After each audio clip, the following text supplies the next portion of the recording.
All right. People rolling in. I'm gonna Favorite, switch us. favorite topic today. Oh yeah? That's Yeah, this is good. one of my favorite. That's real Making good. people happy and making more money at the same time. Boom.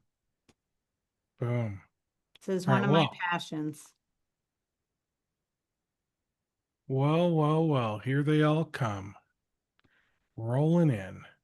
So, I'll go through all of this. I feel like I've got a lot of repeat visitors on here, which is awesome. That means you guys like our content that we put out. So, hey everyone, I'm Steve with Alternative Payments. I have two guests with me today, Brandi Bonds and Sonja Pomerleau from, wow, that just came out wrong, and I know how to say it, from Next Level Now. Um, and today we're going to talk about boosting MSP profits with this CFO's compensation formula. And this CFO is Brandi Bonds. So welcome, Brandi. Thank you. Thank you for having us again. I'm really excited. Absolutely. So I want to show my thing real quick. So hey, we're gonna do some housekeeping stuff. Uh, we're gonna talk about alternative payments, and then I'll pass it over to Brandi, and she is gonna fill your minds up with something awesome. Okay. Uh, so with my housekeeping stuff, I want to first say that this can be packed with education. Uh, this is not going to be long, this part here. Chat and Q&A are both open, so please use them. Let's keep this fun and conversational. Otherwise, Brandi is going to feel like she's talking to a wall. You don't want that. It's Um, boring. it's boring. You'll have me to ask questions. Um, so yeah, if you have questions for Brandi or Sonia, please just pop them into the chat or the Q&A, whichever you prefer. Around 30 minutes into this session, I'm going to pop up a poll. We'll talk about it now. That way I don't have to completely derail the session then. Please let us know more. Um, ab- how did I write that? Wow. So I'm going to ignore all those notes. The poll. Uh, just let us know about you. We just want to know who we're doing this with. If you've answered the poll, it's the same poll every time. So if you don't answer it, I'm gonna assume it's because you've already done it. If you haven't, please let us know who you are and more about you, and let us know if you're interested in talking with either Brandi or myself more about what we do. The last thing I'll mention is there's going to be a survey at the end. So if you answer that survey, you'll be entered for a chance to win a $250 Amazon gift card. It's two questions. It'll take you 30 seconds or less to tell us how you liked the content. That's all it's asking. So let us know what you thought. And then October 1st, beginning of Q4, that's when the next drawing is. Now, let me take 30 seconds to tell you a little about alternative payments. Show of hands, if anyone in here knows how to raise their hand. Who does not use alternative payments today? Okay, good. Everyone uses alternative. Okay, one person does not use alternative payments. So this is for you, Ellie. All right. So we're an accounts receivable payment automation platform. So we're going to give you a really cool portal that your clients will use to pay their bills, view their bills, set up auto pay, all that good stuff. So if that's something that you struggle with, let us know. We'll take care of you. All right, without further ado, we are going to pass it over to Brandi. As Ba-dum-bum. soon All as right, I, guys. So as soon excited to as I be here. find that button, As soon as you can get me there, I'm going to advance the slide. There. here we go. All right. Awesome.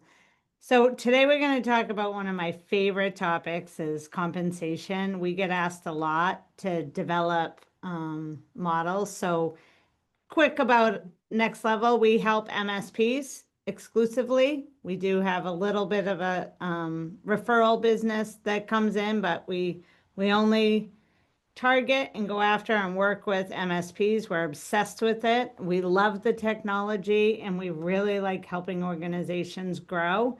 And when we say growth, we don't just mean financially, we mean helping their teams as well. And that's why I love this specific topic, because it's all about how you can take care of your employees while meeting your business goals. So I get super pumped. Here's our agenda.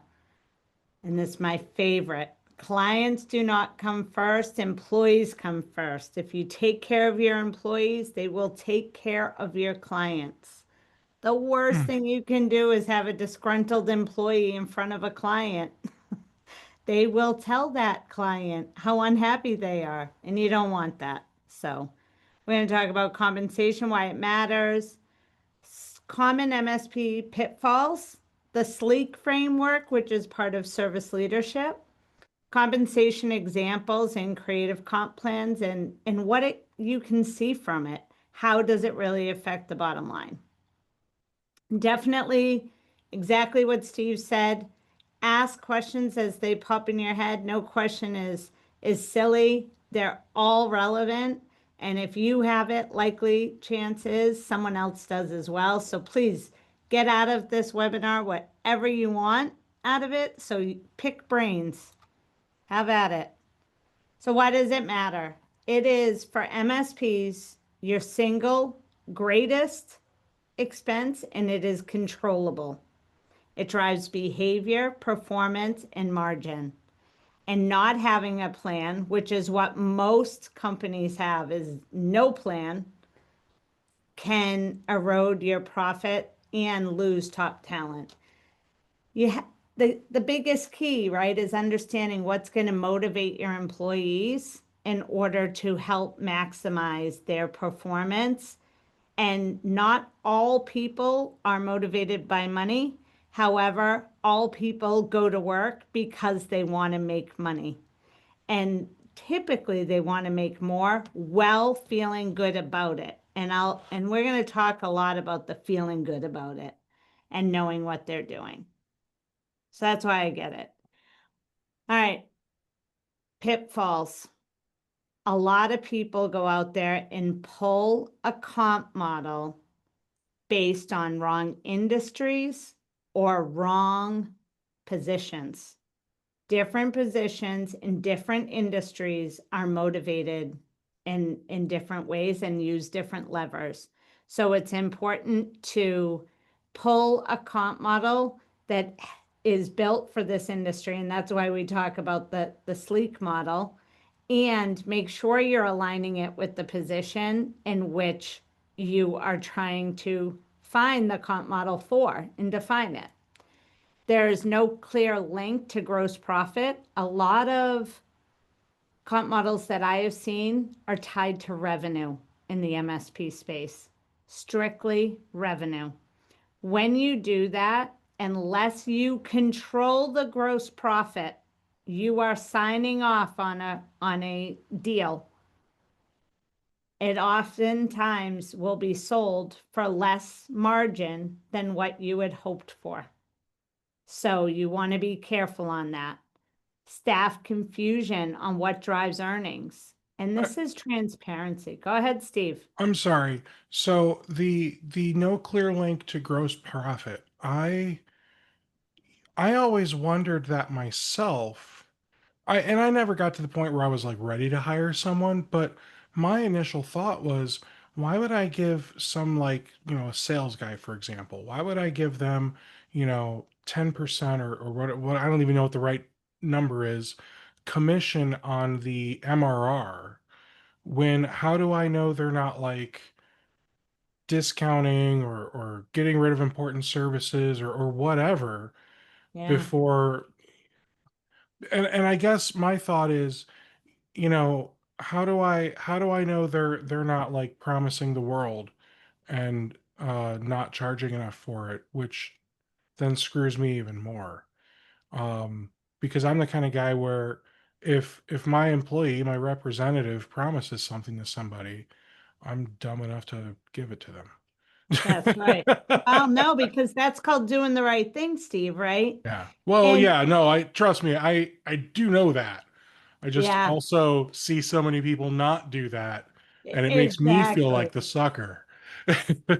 I would say the big thing there, and you can tie it to top line if that's all the salesperson controls, and you are signing off and agreeing to the terms and Mhm. ensuring the profitability is met.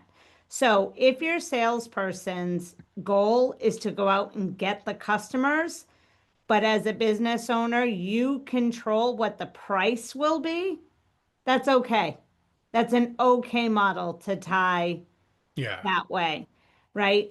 But if the salesperson has the autonomy, and as businesses grow, you want to give them that autonomy and remove yourself as being the person, the cog in the wheel that's going to hold up the sales cycle. You never want that. that So makes perfect sense. Yeah. you want to set the guidelines, and sometimes, and you want to give people control and ownership over their role. So when you tie it to GP and you say, okay, you have latitude, you don't want to say get as much as you can, because then they may say, what are you trying to take advantage of me? Trying to gouge me? You don't want that. So you need to give your salespeople the guidelines.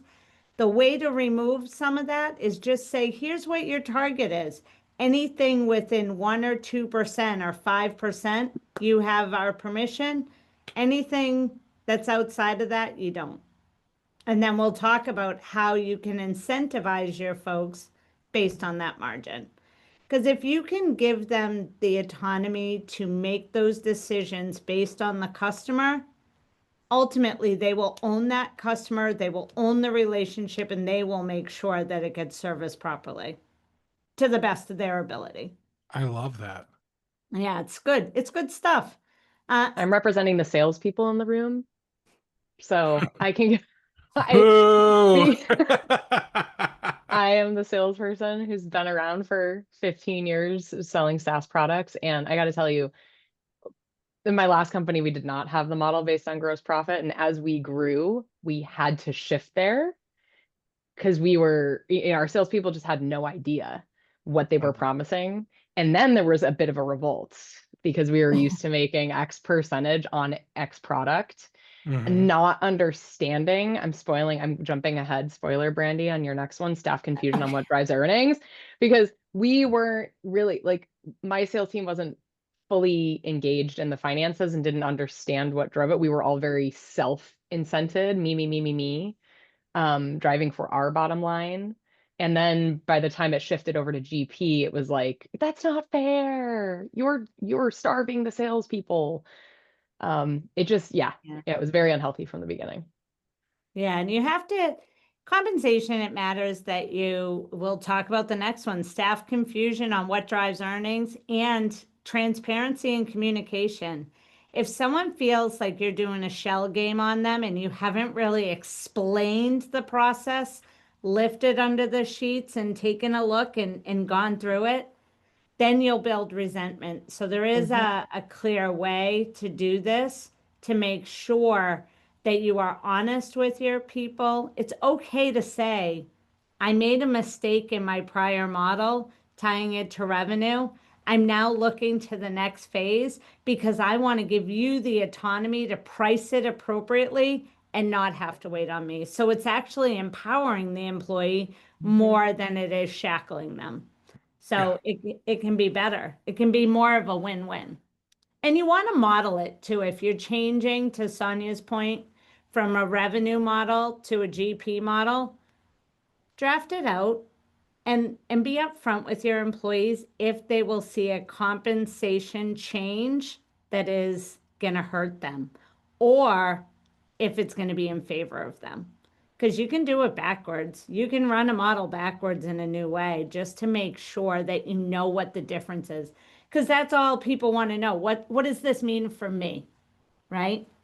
And you're trying to drive it to improve the future. Yeah, and that's really cool because I I'm not good enough at the math. I'm pretty good at math, but not this math.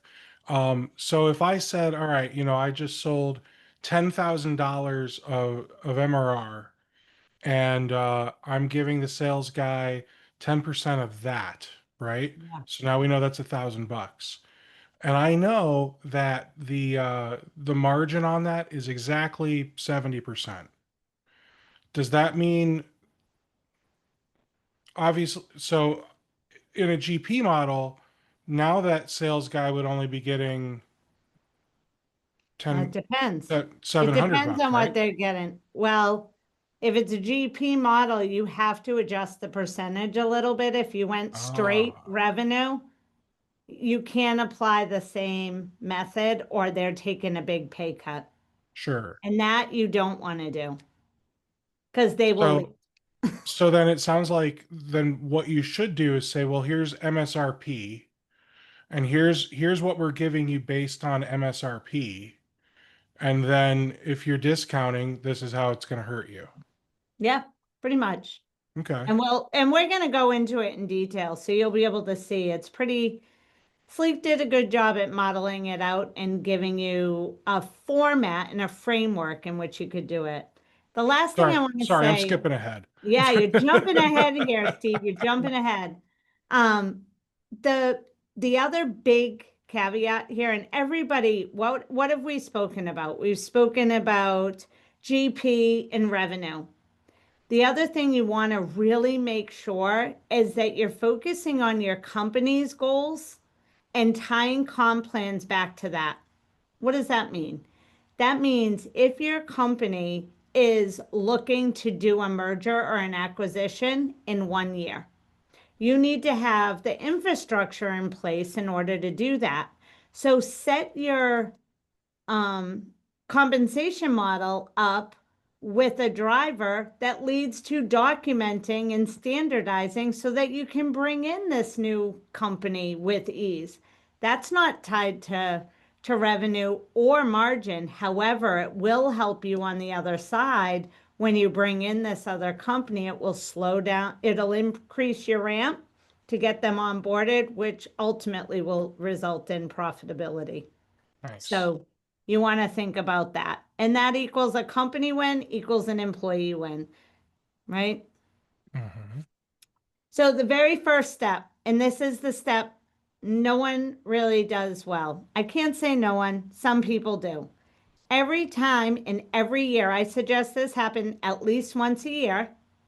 You want to review your current job descriptions. Start, and if you are a 200-person company, start with the ones you're building the comp plan on. Or if you know you have a market of people, I knew at one company we worked with, the executive team was squawking for current comp. Okay, so we went out and we reviewed all their job descriptions. We looked at current open positions in the market for each person that tied to their job description, not their job title, what we were asking them to do, right? Because that's what you should be paid for. What are you doing? Compare and identify any gaps and then build your model with that in mind, because you do these pay scales and these comp models to keep and retain employees. If you build it without looking what others are offering today, you miss that opportunity, right? You want to be competitive with the market around salaries. And sometimes it's not just about the variable comp. Sometimes you have to adjust the fixed salary comp. So this is the number one thing that you really want to make sure you do or have a good handle on, to know not what the people in your company are making, but what is the market paying. You don't have to do this every quarter or every month, but I do suggest taking a look at this every year. And there's a methodology to it that's super easy, can be trained, anyone can do it, and it's really enlightening because you don't want to lose someone. We've all had that call, right? Yeah, I'm leaving. I got another job. They're paying me 20% more. Well, that's avoidable, especially if they're a rock star. So try to avoid it. So that's step one. Next is the Sleek framework. So those that aren't familiar with Sleek, is a software tool developed off of service leadership. And what it does is it takes care of all the business drivers of the organization and creates an OML, what is it, operational maturity level for the whole organization. Okay. So this is one piece that is all geared around employees, which is the I would say every single client, I would say 85% of our clients in the MSP say, what should I pay my X? What does that comp plan need to look like? So that's what we're going to talk through is how do we get that? So big one, customer service, right? That's a loaded title in this industry because is it someone that's just managing the client relationship? Is there a sales component? Is it all service? Are you just doing the BDRs? Are you upselling? What does that look like? So this here is a comparison of 4 different CSAs that we looked at. And what did we come up with a comp plan? Okay. Their comp plan before was keeping your revenue managed. Here's your client pool. Here's what it looks like. And here's how you drive to it.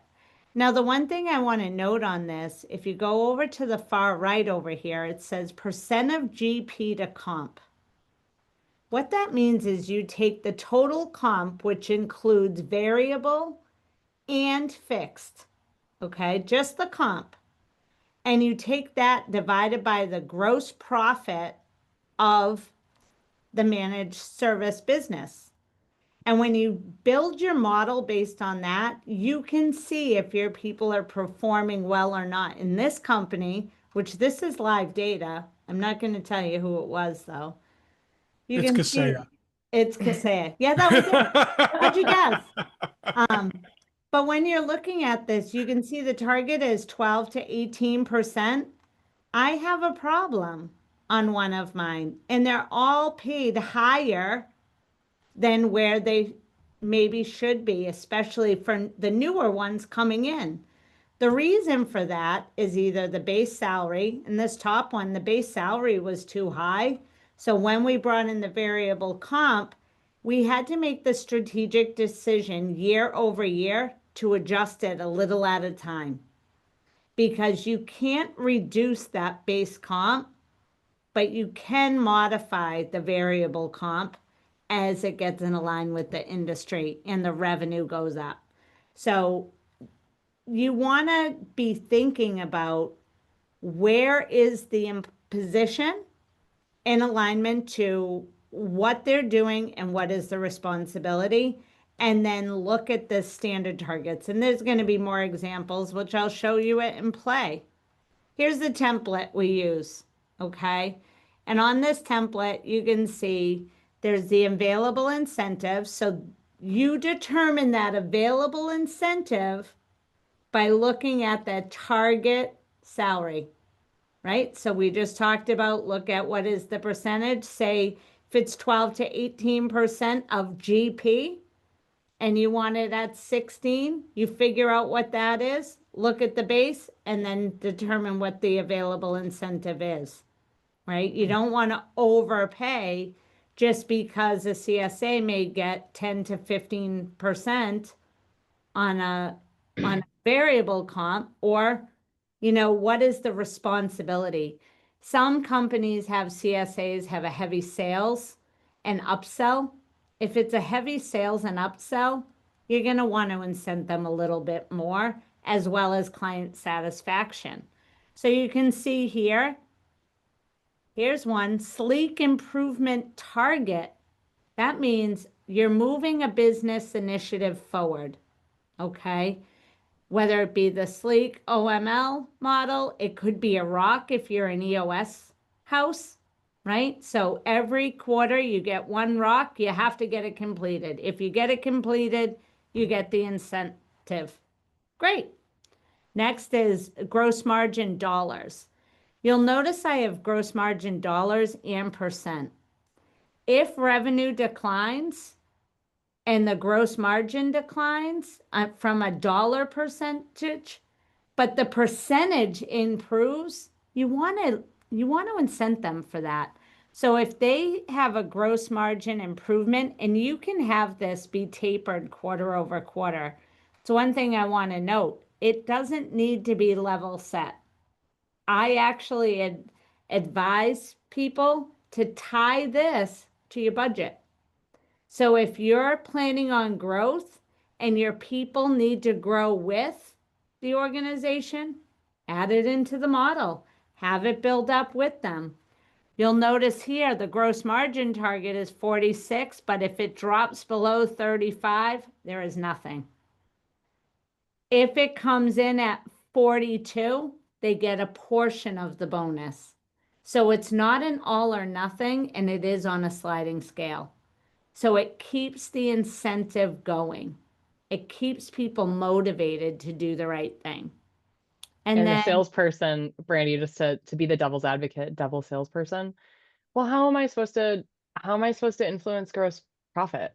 It's they're calling in. It's the customer who's taking up all the text time. How am I supposed to influence that? figure out the common problems that are occurring and how you can solve them, especially if you're a CSA. Look at the tickets. If it's 100 password resets or Yeah, 100 how do I use Outlook, nice. talk to the techs and ask them to put together a training course to eliminate it. Find a way to use AI or self-help. Good. Now it's not just the business owner and the controller CFO that's trying to up the profitability. It's your team. That's right. Yeah. That's And they have right. control over certain things. Like they do. Like you can be proactive. You're right. Password reset, be proactive, educate your customer. Yep, that's right. That's great. Yeah, the other here is the customer satisfaction. The CSA is your liaison between operations Yep. and sales, right? Execution versus sell. And keeping them happy is their job. And in this, 4.5 was the minimum standard.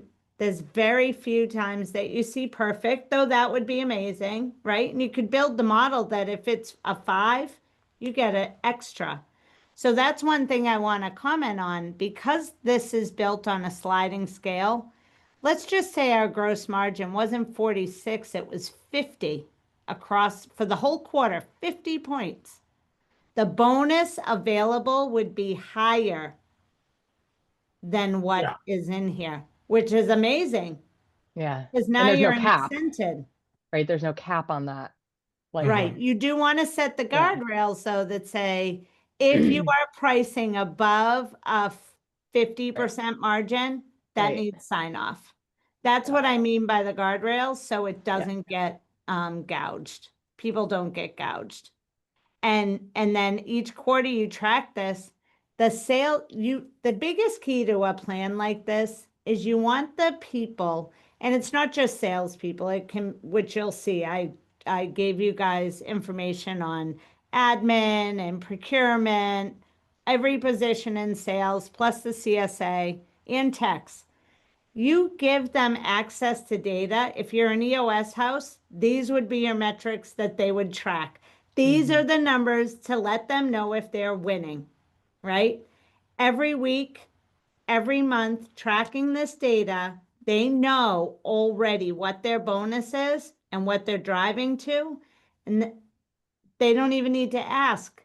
But if they're not tracking it themselves or don't have access to the data, you need to solve that because that's part of the transparency.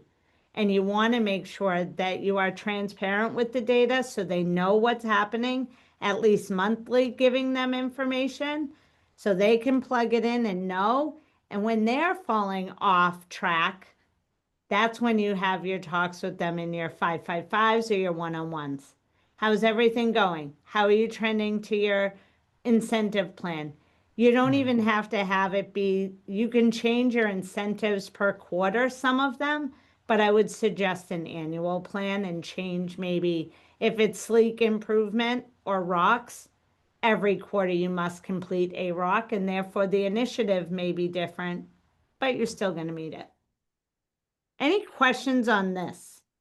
This Yes. is based on service leadership and Sleek.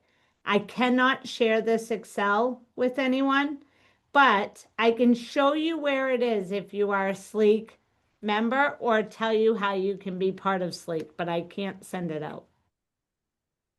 Fair. So, I have real quick. I just launched the poll, so if you Okay. guys could take a moment and do that. Um, so I have, pardon my ignorance. What is a CSA, and is this an MSP that you're showing us? Yeah. Okay. Yes. So a CSA is like a customer service associate. They do Okay. the BDRs. It's a bridge between sales and ops. So they're the people that call you every month and say, hey, or every quarter, how's everything going? I saw you had that project going on. How did it turn out? Or calling as the project is going on, not the project manager, but the customer service side. Okay. So Sonja, kind of like an account manager. Yeah, we used to call them customer service, like it's CSM's customer service manager. Yeah, Okay. acronym, but Okay. yeah, exactly. A post, not a hunter. Yeah. Right. Right. Yeah, No, that makes perfect sense. farmer. But you still want to have somebody that's kind of like the, I don't know, the primary point Manager. of contact for that customer. Yeah, That that's makes sense. right. Okay. Yep. I guess I never thought about that as like an MSP thing. Oh, Oh yeah. yeah. Huge Like, MSP thing, yeah. especially as Okay. companies grow, right? Because sales needs to hand it off Mm-hmm. somebody, and Yep. operations takes it. And we know that ops managers can't handle being responsible for every single customer in the Yeah. relationship. And then if you want to have upsell opportunity, who's doing that? Right. Who's having That's a those good point. Yeah. conversations? See, I think so every time I've always been with smaller MSPs, so they always empowered the technician to go Oh, out there yeah. and look for those upsell oh, opportunities. Yeah. And I Yeah. oh. said, "What commission do we get on the sales?" And they said, "None. Yeah. You're not a salesperson." Yeah. You actually are, though, right? All right. Just to be cognizant of time, I wanted to Yeah. share this with everybody as well.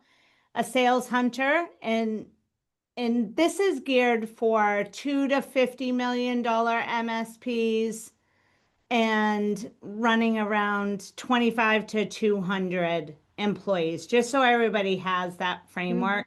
Because you can vary it, and I wanted to use generalizations, but I wanted everybody to have something to go away with. Hunters, what they should earn, and what percentage of comp should of the GP should be them, right? As well as your farmers and your managers. And you'll notice it tapers and varies. And I did put the realm. This was the company I was comparing. Where did they fit? And this is part of the analysis you need to do. Are you paying your people appropriately for the position that they hold? That's part of this. And you want to be within the realm for this. Okay. And then let's There's really a see. sales manager making 325,000 a year at an MSP. If you're a big MSP, that is the most important, right? Think about it. That's the other Absolutely. crazy thing is, like I always hear, the lowly employees always complain that, they're not well compensated. I don't know, that seems pretty well compensated to me. Sometimes people are, and if it's all tied to variable comp, right? And we're Yeah. going to talk about it in a minute about how, if people aren't feeling valued or like they're adding meaningful contribution, that's usually when you hear the negativity. You Yeah. won't hear it if people feel that it's fair and equitable. They'll appreciate it. So I did Mhm. want to add some targets by roles here for others. So administration and some key metrics that you can add on: the OML or rock completion, when it should be paid out, and what should the bonus be on average. And again, it's that two to 50 million, just so everybody could have this data. because this is the harder to find data on what should I pay my project managers, my procurement, they need money too. How do I build that bonus program? And this is what you can do. So, how to align compensation with company health. These are some real things that you can say. I wanted to give you guys some things to frame it because how you communicate it matters, right? If you go out and say, I want to make more money, so I'm changing your compensation, it doesn't matter if you were giving them a 10% increase, they're going to hear negative, right? So framing how you speak to your employees around the comp model change, if it is a change, and the tweaks is important. So telling them that you've benchmarked the data and you wanted it to be fair, huge. Hey, I went out, I did an employee benchmark. We want to tie your pay and bonuses to the gross profit standards so your compensation is fair, competitive, and protects our long-term stability. What's the response there? It's going to be no, no, I don't want that. Of course, it's not going to be that. So you drive your bonus. That's a big one, right? If people know what they need to do, they know what's being measured, they will get it done. There's a phrase, what gets measured gets done. And if they're tracking it and following it, they will achieve it. If they can't, you're going to know about it, and then you may need to course correct something in the business, right? Now you know what's going on in the business if you've picked the right metrics. And then transparency builds trust. And this kind of goes to the complaining, right? If everybody knows where the business stands and what you're trying to achieve, you're honest with them and they have some skin in the game, but you have more skin in the game. So if you can build that transparency with them and honesty, that goes a long way. And then shared success, shared rewards, and being able to have everyone wins and they don't just see you dipping out and going on your cruise around the world or buying that new luxury car. Now they feel like, hey, if the company does well, I do well too, not just the boss. So it really can go a long way with the organization. And this, I just want to talk how it helps internal equity and then paying employees fairly to others relative within the organization for similar roles, responsibility, and impact. You don't want to have people wondering if there's favoritism or what is being done. You want to pay people on merit, in contribution. What are they being asked to do and how well are they doing it? And when you are fair on that standard, you don't have any of that noise. It builds trust and morale, and people don't feel underpaid. So, to your point earlier, Steve, you don't want people to feel that they're underpaid compared to their coworkers doing the same work. This is our CSA plan. Everybody has the same metrics. Everybody has to drive. The variable comp will let others rise to the top. Hopefully, everybody, right? And some won't. Some people just want to call it a day after their 35 to 40 hours, and that means they're not going to get the bonus. Likelihood of it is less if they're not doing the work. It does reduce your turnover and pay envy as well because everybody's aware, and then they stop worrying about it and they focus on the clients and growing instead of how much they're being paid. We've all worked at those toxic environments where you walk in and, hey, did you hear so-and-so got a raise? Do you know what they're making? Do you know what do you make? What's your paycheck? You want to get rid of all of that and dull the noise and have people not concerned with each other's paychecks and actually work together for the clients and the company's growth and avoid gossip, distractions. and the shared wealth. So it can really help tidy all of that up. Now, I didn't put a slide in here, but when the company's goals aren't being met, so for example, you tie it to a sales goal and you didn't vet that sales plan appropriately, is it obtainable, i.e., setting goals that aren't attainable, and you don't address that, you will have a problem. So it's really important that when you put these goals out there, that there is a method, especially around sales, that say, if you're going to grow 10%, you build a plan in there that allows for them to really benefit maybe at 8% because you know the 10's a stretch. One of the failures I've seen is we're going to grow 25% this year, but they don't have the pipeline to support that. And if you don't have the pipeline to support it, the close ratio to support it, you won't meet it. So really making sure that you have that is important. And if you notice it as a business owner going off track, stop and correct it immediately. Because otherwise the opposite will happen. People will not drive towards an incentive plan that is disincentivizing them. And what do you think about a very low base with a high comp for a hunter, let's say? A really good hunter is going to love that, Yeah. right? But there is a trend post-COVID. It used to be you could pay a hunter like minimal base comp, Yeah. you know, 50, 70 grand, and then really awesome variable comp. And that's where that total comp comes into play. I haven't seen it be tremendously successful because COVID scared people. If you had a variable comp that required you to go out, think of what happened when COVID hit, Yeah, it's true. right? Yeah. So Real true. people weren't making money. I haven't seen it come full around. I have seen the adoption of variable comp plans ticking back up where they were COVID changed this completely. Yeah.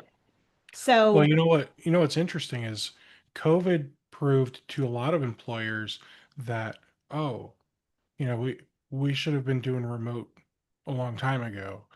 And I mean, because you look at how many like service-based businesses there are where, you know, it's like a SaaS product, right? Where yeah, they don't need to go to an office. It doesn't matter if there's a pandemic, they can still sell as long as someone will still buy it. If they're that's right. experienced, if they're That's junior, right. they're gonna flounder outside an office. Oh, But that's a sure, whole nother, but there's a whole nother webinar, right? Yeah, yeah. But you know, that's you're probably not going to pay the junior so much variable, right? Right, right. right. You're gonna start them off differently. Yeah, Yeah. whole other webinar for sure. Yep. And that's you can tailor your webinars per job, your comp models. Spend a day. You can tailor your comp models to your job description. So in that Yeah. case, you Yeah. may have a sales associate level 1, level 2, level 3.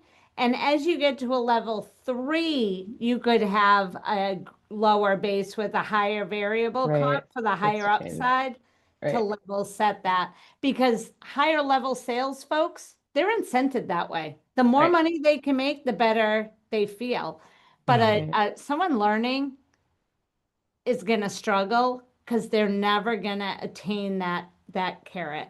So knowing what you're hiring for matters. But COVID did change this a little bit. And you have to be like, I remember the days, I'm going to go back probably 12 years ago. You could throw out a comp plan with a $50,000 base for a $400,000 a year salesperson, and they meet it or exceeded it every time. And they didn't balk at the 50,000 base.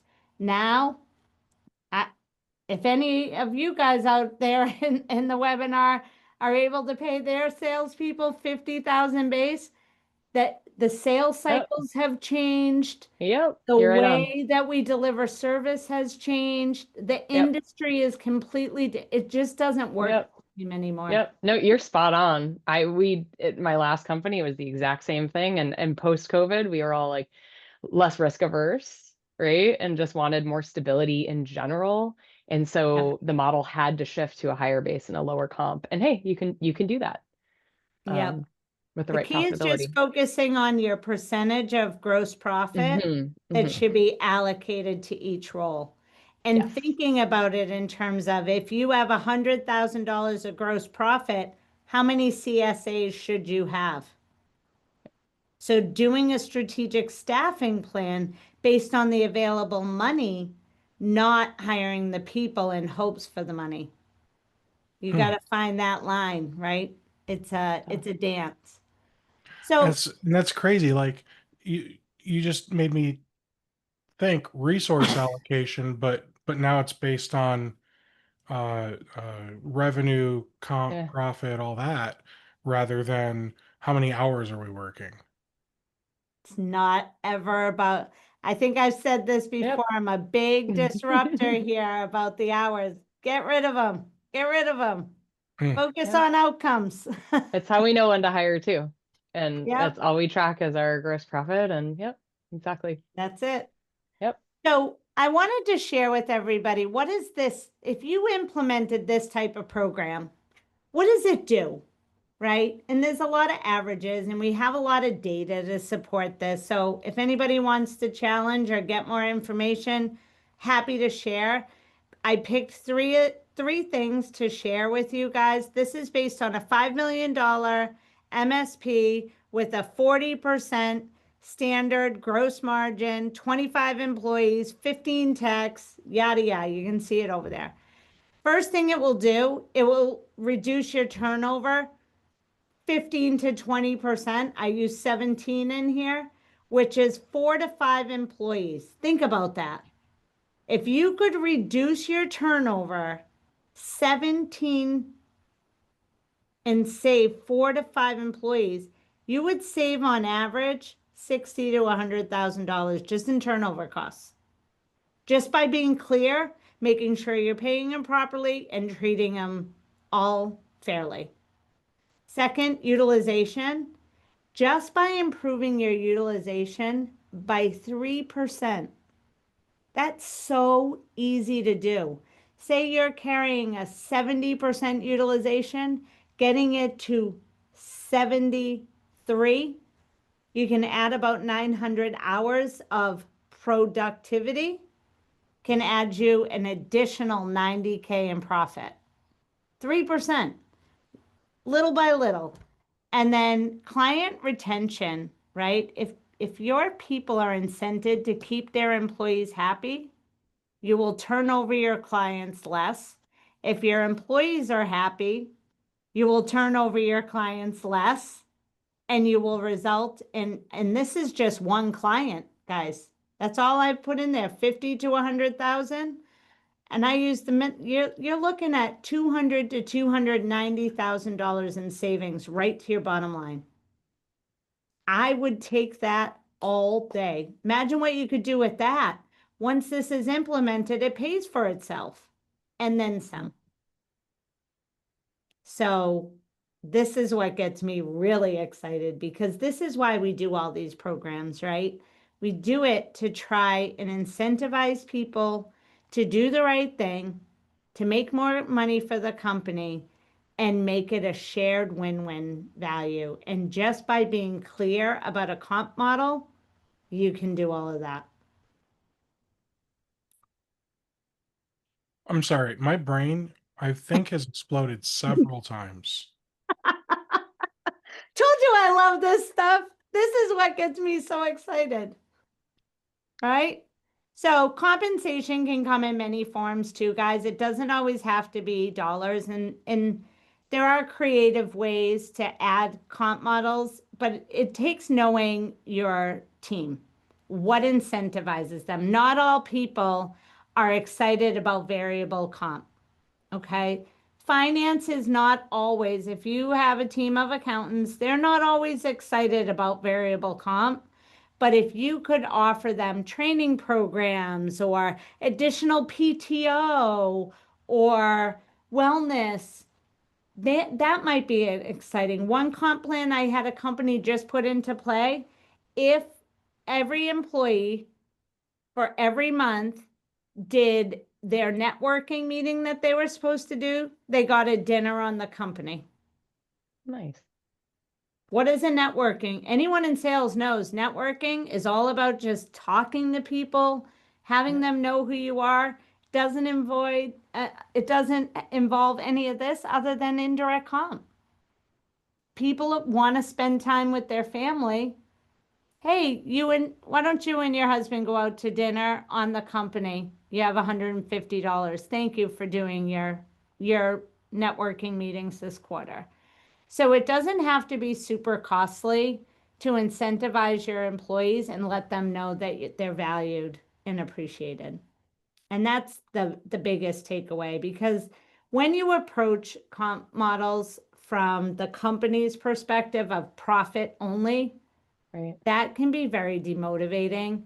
And you don't want to structure it that way. You want that to be the outcome. You don't want it to be the basis, but you want it to be the outcome. Yeah. And that's it. That's all I That's got. it.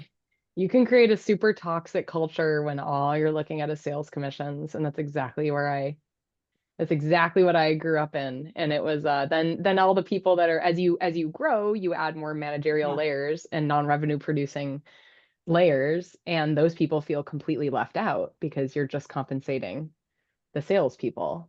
Yeah. Yeah, it can get really ugly, really ugly. All right, so tell me, guys, did Brandi blow any of your minds? Is it just my simple mind that was blown? My Sonny feelings won't picked be this hurt. topic because she was excited about it. Well, I love this stuff. Yeah, because there's so many different ways that you can slice it. And it's very, again, as you grow a Yeah. business, you have to realize it's not just about people hunting. Yeah. So People what? contribute so many different ways. Real quick, guys. I'm just going to remind you, we've got this survey coming up here. At what point do MSPs really start to think about this stuff? Is there a point where it's too early? No. Mm-mm. No, because when you start that when it's time, when you make the decision to hire your first employee, that's when it's time. We have a Okay. startup that we're working with right now, and they were hiring an engineer that they needed in order to support the growth. And I said, pause. Did you do a salary analysis? No, not yet. All right, let me take care of that for you. What are we paying? Where is the market? Where should we be? Are you going to offer variable comp? No, not yet, because we're not ready for that. So I said, then don't give them everything right up the bat, and then you can reserve for a bonus should the company do what it need, because they're a startup, right? But you've got to be thinking about being fair and equitable and not losing too much and giving people too much right out of the gate. So we had techs there as well. They stuck with them right out of the gate. It Yeah. was their first year of business. They said, okay, it's their year, but I don't think we're ready. We paid them too much when we hired them, so I don't think there's a raise in it for them. What should I do? I said, you know what? They know they're at a startup. Pick a dollar amount, couple $1,000. Get them a nice gift card. Get them a nice gift. What are they incented by? They knew the two people, went out. One got a gift to Amazon, a gift certificate to Amazon for literally $1,500, and the other one got a weekend and a hotel. Awesome. And they Awesome. said, thank you for supporting us. So it's really important to be thinking about compensation Yep. when you make your first hire, so that you Mhm. don't end up in trouble, because that first CSA that I showed you that was being paid too much, that's what happened. They were the very first CSA for the company. They paid them too much money out of the gate. We introduced the variable comp plan 4 years ago, I want to say, and it's taken 4 years to get them in alignment with the rest of the CSAs. So what do you do when you've got somebody who's not in alignment besides fire them? Because maybe they're a great employee. You're just like, holy Yeah. crap, I'm paying them too much. Yep. And you gotta, that's a thing, and you can't pull money back from people. So, Right. and you can't have exceptions. So you have to own your mistake, pay for it, Yeah. and work through it. If they're worth keeping and performing, you just got to work through it to get, in this one, it took 4 years to get them in alignment with the rest of the team. Okay. Wow. And can I also just say, like, something that's missing, I think, from what we talked about, and that it is new. I've been at Next Level for almost 2 years, and so this is, and was in a different business for 13 years, and so it's like seeing things with fresh eyes now. The professionalism, even though we're a bit of a smaller company than my last one, we're so much more professional. So this is my point: is if you build job descriptions with it, I'm going to mess up the terms, Brandi, but with steps, with roles, like we have an accountant 1, accountant 2, accountant 3, accountant 4. When we are hiring someone, we have people come in and self-select where they're at based on their skill level. They're selecting what their salary is, right? And they have to show us that they can skill up to that and they can achieve. Now, as our employees learn, like we just had an employee go from a controller to a CFO, she got a major promotion because she learned on the job and she kept skilling up. And as she's skilling up, her pay is raising, right? So I'm saying that also for another reason, which is like gender pay inequity, which is massive still. And I think a lot of people don't think that they um, are being inequitable to let's say the obvious to a woman. But if you don't have these levels of job descriptions, like I'm talking about, that match up with your skills, then you fall into the trap of saying, "Oh, but Bob went to Harvard." And Bob needs a 150 base, but Sonja went to a state school, so we're only going to give her 80. And now you're like, oh, now you're seeing, right? Now you're kind of just getting rid of your bias, which you might not even understand you have that bias because you're aligning it with something in that you've drawn the line in the sand on what people should be doing at their skill level. Mhm. It's amazing. And I was totally missing that in my last job. And let me tell you, it you can have a complete riot on your hands with your sales team if you have newbies coming in making a bigger base than someone who's been there for 10 years. You're gonna have a riot. Yeah, and we don't have any of that here. There's not even a talk about compensation, but we publish everybody's comp. Whatever position you're in, that's what your base is.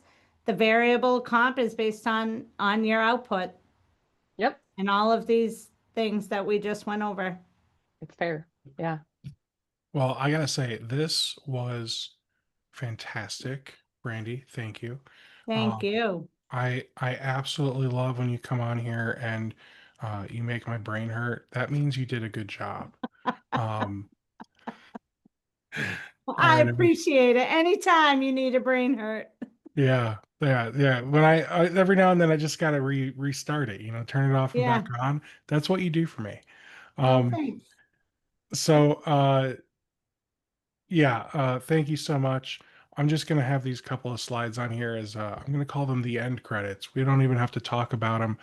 Thanks so much, everybody, for coming on. We've got another one next week. We're doing these weekly now. It is so cool to get to do this every week and learn something new. And I hope you guys are enjoying it too. So thank Thank Awesome. you. you, Steve. Thanks. Thanks, everyone. Bye-bye. Take care, Bye. guys. Bye.